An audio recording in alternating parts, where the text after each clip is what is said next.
Hello. So this is a 1973 Honda CT90 Trail 90. So I think if you want to buy a Trail 90, this is the kind of, this is the era or the model in my mind of the one to get. They had a bit of a facelift I think in 69 or 70.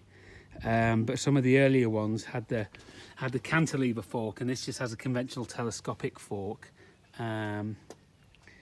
This is also, and I don't know when they started doing this, but this one has also got the spare gas can as well. So it's got the spare gas can, and it's also got the high-low range. Some of the early ones had that big swappable sprocket on the back and an extra piece of chain, which is a bit of a pain in the arse. And it also has the high altitude carb as well. So where it says pull, you can pull that. Carb does better at high altitude. So just picked this up off a guy for $1,000, which I thought was very reasonable, and just sold it to somebody else for a little bit more than that. So these are again, that ubiquitous Honda little overhead cam engine. As these models progress, the shift pattern changes. So this is four down. So first, second, third, fourth on the front there, and it is a 4-speed. Earlier ones were 3-speed, and then by the time you get to the Trail 110, they're 4-speed, but they're 4 up. So I do find, because I ride the 110 a lot, and then riding this home, I put it in. I went from third to second instead of third to fourth, so it did scream a little bit. So these got very popular. Collectible. You can get the modern one now, the CT125, but they are in excruciatingly short supply. And I was just up at Interstate Honda in Fort Collins today. Interstate Honda, your one-stop Honda shop for everything Honda. And talked to one of the sales guys, and he's like, they've got a big queue of people for the CT125s, and they can't get them.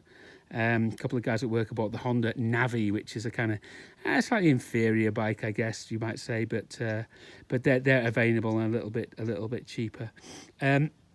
Again, these little 17-inch wheels, telescopic front forks, drum brakes, the high-low shift ratio, the high-altitude carb, the fuel tank, the rack there, and this looks like it's got an extra reflector on the back. Very nice man I bought this off, actually. Looks like it's got a decent back tyre, front tyre's seen a bit of life, and it's just got a little bit of a weep of oil out of it, which I'll fix before the new owner picks it up tomorrow. So again, what do you expect to pay for these? Well, $1,000 is a very good price for one of these in this condition. If I was selling it next May, I'd be looking at asking $2,500. I'm not getting that off this other guy who's buying it, but he is a friend of mine, and he just offered me something straight away. 6-volt electrics. Battery lives behind the cover here. These still have points. Again, the 110s have electronic ignition, but the points live behind there. I think. I remember. I know. I said they might live behind there. I just can't remember anymore. Let's see where that goes. Yeah, maybe the points live behind there. I can't remember. God, what else was I going to say about these? Yeah, so again, some of them had turn signals, some of them didn't. This has got the switch gear for the turn signal, and but there's no turn signals on it. 110s don't have the lights on all the time. This has an off, low, and high button. This one has a cable activated back brake. So you've got the cable for the back brake, and you've also got a traditional back brake pedal. Again, on some it's there, on some it isn't. My 110 doesn't have that, but again, you could get an aftermarket kit for it. Again, just nice little simple trail bikes. Super clean ones, $3,000-$4,000. Like I said, this is in this season, this is a $2,500 bike. What to look for when you buy them?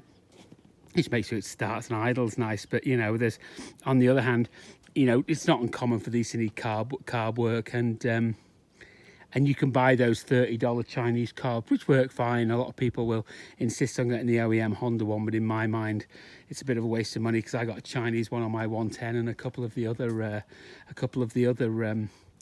C90s that have been through here have had the Chinese carbs, and they work fine. They're very, very low tech. You know, these got a side stand and a centre stand. This guy said it's got a new exhaust. It looks a pretty new exhaust actually, and it's covered in a bit of dust. But it's got a key and a title, which is obviously very important because, you know, technically you can't ride these on the street as a moped because they're 90cc, not 50cc. But some people do it. Some people put stickers on them that say 50cc, whatever. Parts availability, you can buy everything everywhere. You know, DRATV is the website. So anyway, this is say 1973 Honda CT Trail 90. Say very good deal for $1,000. Very popular. You know, when you ride these in the hills, which we do frequently, you put it in the low ratio and this thing will climb anything. You do actually get to, by the time you get to like 25 degrees of incline, it does struggle a bit even in first gear, but they are a lot of fun. A lot of fun in the mountains. So like I say, if you're going to buy one, make sure it's got that auxiliary gas tank. Those gas tanks go for like $300-400 on eBay, which is bananas. You know, so yeah, make sure it's got the auxiliary gas tank, because and they're a nice thing to have. These will do about 100 to the gallon, 90 to the gallon, and you've got about 1.5 gallons under the seat and about, I think, 1.3 under the seat and 0.6 in that tank. So you've got 2 gallons. So you'll do about 160 miles safely, I think, on one of these. And you meet the nicest people on a Honda, although you also meet some real fucking pricks as well. All right, see ya.